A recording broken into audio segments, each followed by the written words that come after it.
எல்லாத்துக்கும் வணக்கம். Welcome to post market ரிப்போர்ட்டுங்க. எப்போ போல ஓவரால் மார்க்கெட் கண்டிஷன்ஸ் டிஸ்கஸ் பண்ணிடலாம். அதுக்கப்புறமா நம்ம இந்த Nifty futures and bank Nifty futures மூவ்க்கு வரலாம்.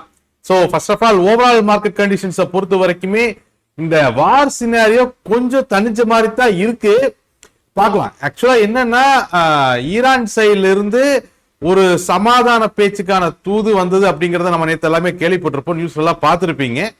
ஆக்சுவலா ஈரான் இப்ப என்ன பண்ணுது அப்படின்னு சொன்னா ஒரு பேக் சேனல் வழியா, அதாவது ரகசிய பேச்சுவார்த்தை வந்து யுஎஸ் கூட நடத்திக்கிட்டு இருக்கு. இத பத்தி ரகசிய பேச்சுவார்த்தை தான், ஆனா ஓப்பனா வந்து ஈரான் ஃபாரின் மினிஸ்டர் வந்து ட்விட் போடுறாரு, அதை பத்தி பேட்டி கொடுக்குறாரு. ஸோ அவங்க ஈரான் சைடு என்ன சொல்றாங்கன்னா, சரி நாங்க இந்த நியூக்ளியர் ப்ரோக்ராம் எல்லாத்தையும் நாங்க கம்மி பண்ணிடுறோமப்பா, அதாவது இந்த நியூக்ளியர் வெப்பன் செய்யற அளவுக்கு யுரேனியத்தை நாங்க என்ரிச்மெண்ட் பண்ணல, நாங்க ஏதோ பவர் ஜெனரேஷன் அளவுக்கு என்ரிச்மெண்ட் பண்ணிடுறோமப்பா, பட் அதுக்கு எங்களுக்கு நீங்க காம்பன்சேஷன் பண்ணணும். முக்கியமா ஈரான் மேல இருக்கக்கூடிய தடைகள் எல்லாத்தையும் நீக்கணும். ஈரானுடைய ஃபண்ட்ஸ் பெரிய அளவுல வந்து வெளிநாட்டு வங்கிகள்ல முடங்கி இருக்கு இந்த யுஎஸ் உடைய சாங்ஷன்னால, அது எல்லாத்தையும் ரிலீஸ் பண்ணணும். அதே மாதிரி ட்ரேட், இன்டர்நேஷனல் ட்ரேடுக்கான ஃப்ரீடம் வேணும். அதை விட முக்கியம், இப்ப நாங்க நியூக்ளியர் வெப்பன் எல்லாம் பண்றது நிறுத்துறோம்னு சொல்லிட்டோம்ல, அப்ப எங்களுக்கு பாதுகாப்பு கொடு, முக்கியமா இந்த இஸ்ரேல் இருந்து பாதுகாப்பு கொடு, எங்களுக்கான செக்யூரிட்டி கண்டிஷன், பாதுகாப்புக்கான கண்டிஷன்ஸ் கொடு அப்படின்னு சொல்லி இந்த மாதிரி நிறைய கண்டிஷன்ஸ் பேர்ல பேச்சுவார்த்தை நாங்க ரெடியா இருக்கிறோம் அப்படிங்கிற மாதிரி ஈரான் வந்து அனௌன்ஸ் பண்ணியிருக்கு. இந்த பேச்சுவார்த்தை வந்து பேக் டிராப்ல போயிட்டு இருக்கு அப்படிங்கிறது வந்து நேத்துல இருந்து நிறைய நியூஸ் சேனல்கள் மாறி மாறி சொல்லிக்கிட்டு இருக்காங்க. இது ஒரு பக்கம் நடந்துகிட்டு இருக்கு. ஸோ இதனுடைய ஒரே இம்பாக்ட் என்னன்னா, ஓகே இன்னுமே இந்த வார் வந்து சமாதானத்துல முடியறதுக்கான வாய்ப்புகள் இருக்கு. மேற்கொண்டு வார்கள் வளர்றத ஈரான் விரும்பல அப்படிங்கிறத புரிஞ்சுக்க முடியுது. ட்ரம்ப்புமே ஆல்ரெடி சுப்ரீம் லீடரை போட்டாச்சு. அதுக்கு அடுத்து இவங்க ஈரான் நியூக்ளியர் வெப்பனையுமே பண்றது நிறுத்துற அப்படிங்கிறாங்க. ஸோ ட்ரம்ப்புக்குமே இது ஒரு விக்டோரிய சைடு தான். ஸோ இந்த பேச்சுவார்த்தை வந்து சும்மா முடியும் அப்படிங்கிற எக்ஸ்பெக்டேஷன்ல உலக மார்க்கெட்டுகள் எல்லாமே இருக்கு. இது ஒரு பாயிண்ட் என்ன. ஆனா இந்த உலக நாடுகளுக்கெல்லாம் நான் ஒண்ணு சொல்லிக்கிறேன், சப்போஸ் இந்த வார் சமாதானமாயி ட்ரம்ப் இந்த வார் நிறுத்திட்டாருன்னா அடுத்து இந்த வாரையும் நான் தான் நிறுத்தினேன் அப்படின்னு சொல்லி நோபல் பிரைஸ் கேட்பாரு. தயவு செஞ்சு கொடுத்துருங்க. ஓகே நீதானடா தொடங்குனேன் அப்படின்னு நீங்க ஏதாச்சும் நியாயம் பேசுனீங்கன்னா மறுபடியும் இன்னொரு வாரம் தொடங்கி அதையும் அவரே நிறுத்திட்டு நான் தான் வாரம் நிறுத்தினேன் அப்படின்னு சொல்லிட்டு நோபல் பிரைஸ் கேட்டாலும் கேட்பாரு. ஏன்னா இப்படித்தான் பக்கத்துல ஸ்பெயின் ஒண்ணு, அது அந்த அவங்களுடைய அந்த பேஸை கொடுக்க மாட்டேன்னு சொன்னாங்க. ஏன்டா கொடுக்க மாட்டேன்னா இன்டர்நேஷனல் லா அப்படிங்கிறது ஸ்பெயின். நீ இல்ல இதெல்லாம் செல்லாதுன்னு அவனை போட்டு, இது சும்மா இருந்த பையனை பம்புக்கு இழுத்த மாதிரி ஸ்பெயின் மேல 1008 சாங்ஷன், 1008 கண்டிஷன், 1008 டாரிஃப் அவனை போட்டு நோண்டிக்கிட்டு இருக்கா. அப்படி இந்த மாதிரி அடுத்தடுத்த சூழ்நிலைகளை அண்டர்ஸ்டாண்ட் பண்ணி உலக நாடுகள் வந்து ட்ரம்ப் கிட்ட நடந்துக்கணும்னு கேட்டுக்கிறேன். ஏன்னா பாதிக்கப்படுறது நான் இந்தியன் ஸ்டாக் மார்க்கெட்டும் சேர்ந்துதான், நம்மளுடைய ட்ரேடர்ஸ் இன்வெஸ்டர்ஸும் சேர்ந்துதான். ஸோ இதுதான் இப்ப இருக்கக்கூடிய வார் சினாரியோ. வார் சினாரியோல வேணா இன்னொரு அடிஷனல் இன்ஃபர்மேஷன் இட்டாலியோட இது. இட்டாலி வந்து இப்ப என்ன பண்ணிருக்கு அப்படின்னு சொன்னா, எப்ப இந்த கல்ஃப் கண்ட்ரி மேல ஈரான் அங்கங்க குண்டு போட்டுக்கிட்டு இருக்கு. கல்ஃப் கண்ட்ரில கிட்டத்தட்ட எங்காலும் ஒரு 10,000 பேருக்கு மேல இருக்கான். அதனால எல்லா அந்த கல்ஃப் ஏரியாக்குள்ள எல்லாம் இந்த anti drone, anti missile equipments எல்லாம் நாங்க செட் பண்றோம் அப்படின்னு இட்டாலி சைட்ல இருந்து அனௌன்ஸ் பண்ணி சில ஆன்டி ட்ரோன், ஆன்டி எக்யூப்மெண்ட்ஸ் எல்லாம் கொண்டு வந்திருக்காங்க. ஸோ பக்கத்து கல்ஃப் நாடுகள் தாக்கப்படுறது வந்து இதனால குறையும் அப்படிங்கிற எதிர்பார்ப்பு இருக்கு. எனவே ஓரளவுக்கு இந்த வார் சூழ்நிலை வந்து வார் முடியல, ஆனா ஒரு ஸ்மூத்தான சூழ்நிலையை நோக்கி நகர்ந்துகிட்டு இருக்கு. பார்ப்போம் இது எப்படி போகுது, 2-3 நாள்ல பார்ப்போம். ஓரளவுக்கு இந்த பேச்சுவார்த்தை, இந்த சூழ்நிலையெல்லாம் சும்மா முடிஞ்சு இந்த நியூக்ளியர் ப்ரோக்ராம் ஈரான் கைவிடுறேன்னு சொல்லி ட்ரம்ப்பும் இந்த சாங்ஷன்ஸ் எல்லாத்தையும் எடுத்து மறுபடியும் இந்த சூழ்நிலை நார்மல் ஆச்சு அப்படின்னு சொன்னா இது உலக மார்க்கெட்டுகளுக்கும் நல்லது, பங்கு சந்தைகளுக்கும் நல்லது, அது போக நிறைய உயிர்களுக்கும் நல்லது. ஏன்னா அந்த ஸ்கூல் குழந்தைகள் எல்லாம் இன்னுமே அந்த இமேஜ் எல்லாம் கண்ணு முன்னாடி வந்துட்டு இருக்கு. யுஎஸ் கேட்டா அது வந்து நாங்க தாக்குதல் நடத்தல, எந்த மிசைல் போய் அங்க உழுந்தது நாங்க ஆராய்ச்சி பண்ணிட்டு இருக்கோம் அப்படிங்குது. பட் உயிர் போயிருச்சு, அங்க நிறைய உயிர்கள் போயிருச்சு. மேற்கொண்டு இந்த வாரம் எவ்வளவு சுகமா முடிக்க முடியும் அப்படிங்கறத பார்த்து அண்ணன் ட்ரம்ப் தான் மனசு வச்சு இதை முடிச்சுடணும். இதுதான் வாரோடைய இப்பத்த சூழ்நிலை. அதாவது இடையில ஒரு பக்கம் பேச்சுவார்த்தை போகுது, பட் ஸ்டில் அங்கங்க ராக்கெட் தாக்குதல் நடந்துகிட்டு இருக்கு. இட்டாலி ஆன்டி ட்ரோனை கல்ஃப் கண்ட்ரில செட் பண்ணுது. இப்ப இட்டாலி பொறுத்த வரைக்கும் 10,000 பேர் அப்படிங்கறத தாண்டி இட்டாலியோடைய தாட் அப்படிங்கிறது வந்து எனர்ஜி கிரைஸ். கல்ஃப் கண்ட்ரில இருந்து வரக்கூடிய எனர்ஜி சோர்ஸ், அந்த பெட்ரோலியம் ப்ராடக்ட், க்ரூட் ஆயில் எல்லாம் வரல அப்படின்னு சொன்னா இட்டாலியுமே பெரிய அளவுல பாதிக்கும். ஸோ அவங்க அதை போக்கஸ் பண்ணி இந்த விஷயத்த கொண்டு வந்துட்டு இருக்காங்க. இது போக உலக மார்க்கெட்ல இன்னும் நம்ம உன்னிப்பா கவனிக்க வேண்டிய விஷயம், இந்த வார ஒதுக்கி வச்சுக்கிட்டு இந்த வார் போக மத்த பார்த்தா இந்த வாரில் ஹெட்லைன்ஸ் இருக்கிறதுனால நிறைய பேர் நிறைய பஞ்சாயத்து பண்ணிக்கிட்டு இருக்காங்க. உதாரணத்துக்கு நம்ம இந்த மார்கன் ஸ்டான்லி அவன் கிட்டத்தட்ட 3% ஆஃப் அவனோட எம்ப்ளாயிஸை ஃபயர் பண்ணியிருக்கான். கிட்டத்தட்ட 2500 பேர். அது ஓகே, 3% ஆஃப் குளோபல் எம்ப்ளாயிஸை ஃபயர் பண்ணியிருக்கான் இந்த கடைசி 2-3 நாட்கள்ல மட்டுமே. ஓகே, அது மட்டும் இல்ல, நிறைய கம்பெனிஸ் இந்த 2-3 நாள்ல யூஎஸ்ல இருக்கக்கூடிய சாஃப்ட்வேர் ஃபீல்ட் கம்பெனி ஆகட்டும் இல்ல மற்ற இன்வெஸ்ட்மெண்ட் ஃபிரேம்ஸ் ஆகட்டும் நிறைய பேர்த்த ஃபயர் பண்ணிக்கிட்டு இருக்காங்க. பட் மார்கன் ஸ்டான்லி கொஞ்சம் பெரிய பிராண்டு அப்படிங்கிறதுனாலையும் ஒரு 3% ஆஃப் எம்ப்ளாயிஸ் ஃபயர் பண்றதுனாலையும் அது நிறைய ஆர்டிகல்ல பப்ளிஷ் ஆகுது. இது போகவும் நிறைய பேர் நிறைய கம்பெனிகள் ஜாப் கட்டை அனௌன்ஸ் பண்ணிட்டு இருக்காங்க தன்னுடைய லாபத்தை தக்க வச்சுக்கிறதுக்காக. அதையும் நம்ம கவனிக்கணும்.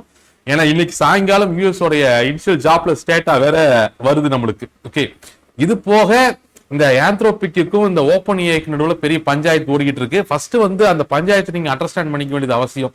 ஏன்னா ஆந்த்ரோபிக்கு என்ன பஞ்சாயத்துனா, இந்த யூஎஸோடைய பென்டகன் இருக்கு இல்லையா, அந்த யூஎஸோடைய டிஃபென்ஸ், அவங்க என்ன கேட்டாங்கன்னா இந்த ஆந்த்ரோபிக் ஏஐ வந்து அவங்களுடைய சிஸ்டத்தில் இம்ப்ளிமெண்ட் பண்றது, அது இம்ப்ளிமெண்டேஷன் எப்படி இருக்குது, அப்படி அவங்க எப்படி பிளான் பண்றாங்கன்னா யூஎஸோடைய ஆர்மி, அதாவது யூஎஸோடைய பென்டகன் வந்து எல்லாத்தையும் ஆட்டோமேஷன், அதாவது ஹியூமன் கண்ட்ரோல் இல்லாமல் இந்த ஏஐஸே வெப்பனை டைரக்டா ஆக்சஸ் பண்ற மாதிரியான ஆட்டோமேஷனை நோக்கி இம்ப்ளிமெண்ட் பண்றதுக்கு தான் இந்த ஆந்த்ரோபிக் ஏஐயோட பென்டகன் பேச்சுவார்த்தை நடத்திட்டு இருந்துச்சு. அதுல ஆந்த்ரோபிக்கோடைய அந்த சிஇஓக்கு பெரிய அளவு உடன்பாடு இல்லை, அது எத்திக்கல் இஷ்யூஸ் வரும் அப்படிங்கிற மாதிரி இருந்துச்சு. அதனால அது கொஞ்சம் பேச்சுவார்த்தை முன்ன பின்ன இழுத்துக்கிட்டு இருக்கு.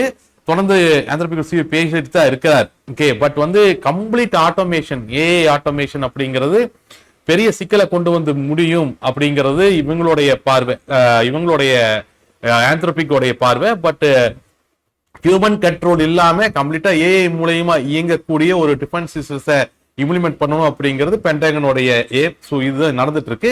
மீன்வைல் நேட்டோவும் யூஎஸ் டிஃபென்ஸும் ஓப்பன் ஏஐயும் இதே மாதிரியான அக்ரிமெண்ட்ஸ்குள்ள போயிருக்காங்க. அதை பத்தி நம்ம நியூஸ் பேப்பர்லையும் படிச்சோம். ஸோ இப்போ ஆல்மோஸ்ட் ஏஐ வந்து கடைசியா வெப்பன் சிஸ்டத்திலையும் உள்ள வந்துருச்சு. நம்மளுக்கு வேற அடிக்கடி இந்த டெர்மினேட்டர் 2, 3 கண்ணுக்குள்ள வந்துட்டு போயிட்டு இருக்கு. பார்ப்போம், அண்ணன் அருணால்டே துணை.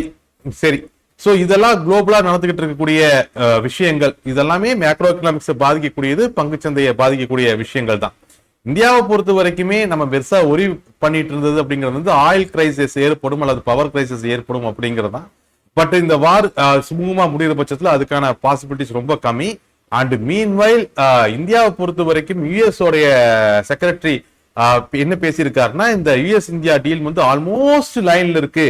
இதை பல வருஷமா சொல்லிட்டு இருக்காங்க. ஆல்மோஸ்ட் லைன்ல இருக்கு, கூடிய சீக்கிரம் இது சைன் ஆயிரும். அண்ட் இந்தியாவுக்கு வந்து யூஎஸோட எனர்ஜி சோர்ஸை ஏன் டிபெண்ட் பண்ணணும் அப்படிங்கிறது வந்து இப்ப மிடில் ஈஸ்ட் ஏற்படக்கூடிய கிரைசிஸ்னால அவங்களுக்கு புரிஞ்சிருக்கும் அப்படின்னு நிறைய டயலாக் எல்லாம் பேசினாங்க. பார்ப்போம் இது முடிஞ்சதுக்கு அப்புறம் எப்படி இந்த யூஎஸ் இந்தியா டீல் சைன் ஆகுது அப்படிங்கறத பார்க்கலாம். ஃபர்ஸ்ட் ஆஃப் ஆல் காலையில ஆர்பிஐயோட இன்டர்வென்ஷன் இருந்ததுனால ருப்பியோடைய வேல்யூ ஓரளவுக்கு ஸ்ட்ராங் ஆச்சு. மறுபடியும் 89 கீழே வராத வரைக்கும் இந்த ருப்பி ரொம்பவுமே டேஞ்சரஸ் ஸ்பாட் தான். அதையும் இந்தியன் மார்க்கெட்ஸ்ல நம்ம கையாளணும். மீன்வைல் யூஎஸ்ல டாரிஃபுக்கு ரீஃபண்ட் பண்ண சொல்லி கோர்ட்டோட ஆர்டர் வந்திருக்கு. இங்கே இந்த சட்ட விரோதமா ட்ரம்ப் கலெக்ட் பண்ண டாரிஃப் எல்லாத்தையும் ரீஃபண்ட் பண்ணுங்க அப்படின்னு கோர்ட் ஆர்டர் போட்டுருச்சு. பட் ட்ரம்ப் அரசாங்கம் வந்து அதுக்கு அகெயின்ஸ்டா மறுபடியும் அப்பீல் போறாங்க. ஸோ அந்த பஞ்சாயத்து ஒரு பக்கம் நடந்துட்டு இருக்கு. 5 மாசத்துக்கு 15% டாரிஃப் அப்படிங்கிறத ட்ரம்ப் ஆல்ரெடி பிக்ஸ் பண்ணியிருக்காரு. அந்த 5 மாசத்துக்குள்ள ஒரு புது பிளான் கொண்டு வரேன் இருக்காரு. அது என்ன பிளான்னு பார்க்கலாம். சோ இதெல்லாம் தான் இப்போதைக்கு இருக்கு இந்தியா அண்ட் உலகத்தை சுத்தி நடந்துட்டு இருக்கக்கூடிய ஸ்டாக் மார்க்கெட்டோட மூவ்மெண்ட்டை பாதிக்கக்கூடிய மேக்ரோ எக்கனாமிக் நியூஸஸ். பட் இந்த மாதிரி எவ்வளவு நியூஸஸ் என்ன பஞ்சாயத்து நடந்தாலும் எப்படி நடந்தாலும் தயவு செஞ்சு ஹெட்ஜஸ் எடுத்து மார்க்கெட்டை வேல்யூஸ்ல டிசிப்ளினா மூவ் பண்ணுங்க, வேல்யூஸ்ல மூவ் பண்ணுங்க. நம்ம வேல்யூஸை டிஸ்கஸ் பண்ணிடலாம் இப்போ. ஓகே, ஃபர்ஸ்ட் ஆஃப் ஆல் வேல்யூஸை பொறுத்த வரைக்கும் இன்னைக்கு ரொம்ப காம்ப்ளிகேட்டடான மூவ் எல்லாம் இல்லை, ரொம்ப சிம்பிளான மூவ். நம்ம நேற்று டிஸ்கஸ் பண்ணியிருந்த போஸ்ட் மார்க்கெட் ரிப்போர்ட்ல 24,632ங்கிறது பிரைமரி ரெசிஸ்டன்ஸ், 24,632ங்கிறது பிரைமரி ரெசிஸ்டன்ஸ். அதுக்கு மேல intraday defences, intraday primary resistance, அதுக்கு மேல இன்ட்ராடே ரெசிஸ்டன்ஸ் எல்லாம் பாத்தீங்க அப்படின்னு சொன்னா 24,662, 24,662க்கு மேல 24,728 ஹடில் அப்படிங்கறத பேசியிருந்தோம். அதுக்கு மேல மார்க்கெட்டோட இன்ட்ராடே ரெசிஸ்டன்ஸ் 24,758 அண்ட் 24,832. அதுக்கு மேல மந்த்லி ரெசிஸ்டன்ஸ், அதாவது இந்த ஷார்ட் கவரிங்கோட எண்டிங் பாயிண்ட் மந்த்லி ரெசிஸ்டன்ஸ் வந்து 24,962 இருக்கு அப்படின்னு பேசியிருந்தோம். இந்த வேல்யூஸ் எல்லாம் நேற்று போஸ்ட் மார்க்கெட் ரிப்போர்ட் டிஸ்கஸ் பண்ணணும் தான். மார்க்கெட்டோட மூவ்மே பெரிய காம்ப்ளிகேட்டட் எல்லாம் ஒன்றும் இல்லை. ஓப்பன் ஆனது வந்து பிரைமரி ரெசிஸ்டன்ஸுக்கு மேலே தான் ஓப்பன் ஆகுது, அதாவது பாசிட்டிவ் ஓப்பன் பிரைமரி ரெசிஸ்டன்ஸுக்கு மேலே தான் ஓப்பன் ஆகுது. அதுக்கப்புறம் மார்க்கெட்டோட எல்லா சூழ்நிலைகளுமே, எந்த ஒரு சூழ்நிலையுமே அந்த பிரைமரி ரெசிஸ்டன்ஸான 24,632க்கு கீழே மார்க்கெட்டை ஸ்டேபிளைஸ் ஆகிறதுக்கு புல்ஸ் அலோவ் பண்ணவே இல்லை. கீழே வந்த எல்லா அட்டம்ப்டையுமே மார்க்கெட்டை அதுக்கு கீழே ஸ்டேபிளைஸ் ஆகாம புல்ஸ் டிஃபெண்ட் பண்ணுறது நம்ம பார்த்தோம். ஈவன் மார்க்கெட்டோட லோவே 24,662 ரேஞ்சுகள் தான், சாரி 628 ரேஞ்சுகள்ல தான். ஓகே, சோ அதே மாதிரி மேல போன மார்க்கெட்டை பியர்ஸ் எங்கெங்களா தடுத்தாங்க அப்படின்னு பார்த்தா, ஃபர்ஸ்ட் அட்டெம்ப்ட் வந்து அவங்க இந்த 24,728 அப்படின்னு சொல்லக்கூடிய அந்த அடுல பிளாக் பண்ண ட்ரை பண்ணாங்க. அங்க பிளாக் பண்ணி மறுபடியும் பியர்ஸ் கீழே கொண்டு வந்தாங்க. மறுபடியும் 24,632 புல்ஸ் டிஃபெண்ட் பண்ணி மேல கொண்டு போனாங்க. அப்படி மேல கொண்டு போன மார்க்கெட்டை மறுபடியும் 728க்கு கிராஸ் பண்ணி ஃபர்ஸ்ட் இன்ட்ராடே டிஃபென்ஸான 24,758 புல்ஸ் அச்சீவ் பண்ணாங்க. அந்த இடத்துல மறுபடியும் பிஎஸ் டிஃபெண்ட் பண்ணாங்க. அங்க பிஎஸ் டிஃபெண்ட் பண்ண உடனேயே பியர்ஸ் இமீடியட்டா மறுபடியும் பொசிஷன் 728 பிரேக் பண்றதுக்கு முயற்சி பண்ணாங்க. கிட்டத்தட்ட அந்த ஃபைட் ஒரு அரை மணி நேரத்துக்கு மேல நடந்துச்சு. பொசிஷன் 728 ரொம்ப நேரம் புல்ஸ் தடுத்து நிறுத்த ட்ரை பண்ணாங்க. ஒன்ஸ் அது 728 பிரேக் பண்ணோடனே மறுபடியும் இன்ட்ராடே டிஃபென்ஸ் 24,662, மறுபடியும் அங்கிருந்து 728, 758, மறுபடியும் 728க்கு கீழே மார்க்கெட்டை கொண்டு வர விடாம புல்ஸ் தொடர்ந்து அங்கிட்டு ஒரு மணி நேரம் ஃபைட் பண்ணாங்க. மறுபடியும் 728 பிரேக் பண்ணோடனே மறுபடியும் 24,632 சொல்லக்கூடிய அந்த பிரைமரி ரெசிஸ்டன்ஸ், மறுபடியும் பிரைமரி ரெசிஸ்டன்ஸ் கீழே புல்ஸ் அலோவ் பண்ணவே இல்லை. ஒரு வழியா என்னடா பஞ்சாயத்து பண்றீங்கன்னு பியர்ஸும் பொசிஷன்ஸை கவர் பண்ண ஆரம்பிச்சாங்க அண்ட் புல்ஸும் டிஃபெண்ட் பண்ண ஆரம்பிச்சாங்க. எக்ஸாக்டா 24,632 அங்கிருந்து மார்க்கெட் ரேலியாக ஆரம்பிச்சு எக்ஸாக்டா 24,962 சொல்லக்கூடிய மந்த்லி ரெசிஸ்டன்ஸை டச் பண்ணிட்டு அங்கிருந்து கீழே வந்த மார்க்கெட்டை ஒரு துளி செதறாம 0.5 கூட டிஃபரன்ஸ் இல்லாம 24,832 சொல்லக்கூடிய இன்ட்ராடே ரெசிஸ்டன்ஸ்ல எக்ஸாக்டா கொண்டு வந்து மார்க்கெட்டை பேஸ் க்ளோஸ் பண்ணாங்க பிரிக்ஸ் அண்ட் புல்ஸ் ரெண்டு பேருமே. ஓகே, ஸோ இவ்வளவுதான் மார்க்கெட்டோடைய இன்னத்த மூவ் ஓரளவு கண்டஸ்டன்ட் ஆயிருக்கும்னு நினைக்கிறேன். அண்டு மார்க்கெட்டை பொறுத்த வரைக்கும் எப்பவும் போல அதோட வேல்யூஸ்ல தான் மூவ் ஆகிட்டு இருந்துச்சு. நம்ம கரெக்டா ஹெட்ஜஸ் எடுத்து டிசிப்ளினா அந்த வேல்யூஸ் மூவ் பண்ணிட்டு இருக்கிற வரைக்கும் பஞ்சாயத்து இல்லை. ஸோ முடிஞ்ச அளவுக்கு டிசிப்ளினா மூவ் பண்ணுங்க, ஹெட்ஜஸ் எடுத்து மூவ் பண்ணுங்க, வேல்யூஸ்ல மூவ் பண்ணுங்க. நம்ம டெய்லியுமே பேசிட்டு தான் இருக்கிறோம். மார்க்கெட் ரேண்டமா எப்பவுமே மார்க்கெட் செயல்படாது. இன்னுமே மார்க்கெட் வந்து கேம்பிளிங் ஒரு 10 பேர் உள்ள உட்காந்து ஆப்ரேட் பண்ணிக்கிட்டு இருக்கான் அப்படின்னு நினைச்சிட்டு இருந்தீங்கன்னா, market is a pure maths and logic. அந்த மேக்ஸையும் லாஜிக்கையும் அண்டர்ஸ்டாண்ட் பண்ணிட்டீங்கன்னா போதும். இவ்வளவு பெரிய வார் சினாரியோ, இவ்வளவு பஞ்சாயத்து, இத்தனை லட்சம் பேர் ட்ரேட் பண்ணிட்டு இருக்க மார்க்கெட்டை எக்ஸாக்டா 24,962 பிஎஸ் டிஃபெண்ட் பண்றதும், எக்ஸாக்டா 24,632 புல்ஸ் டிஃபெண்ட் பண்றதும், 24,758 24,728 புல்ஸ் அண்ட் பிஎஸ் ஃபைட் பண்றதும், இதெல்லாம் ரேண்டமா நடக்கக்கூடிய விஷயங்கள். அது டெய்லியும் ரேண்டமா அது நடந்துட்டு இருக்கிறதுக்கான வாய்ப்பும் இல்லை.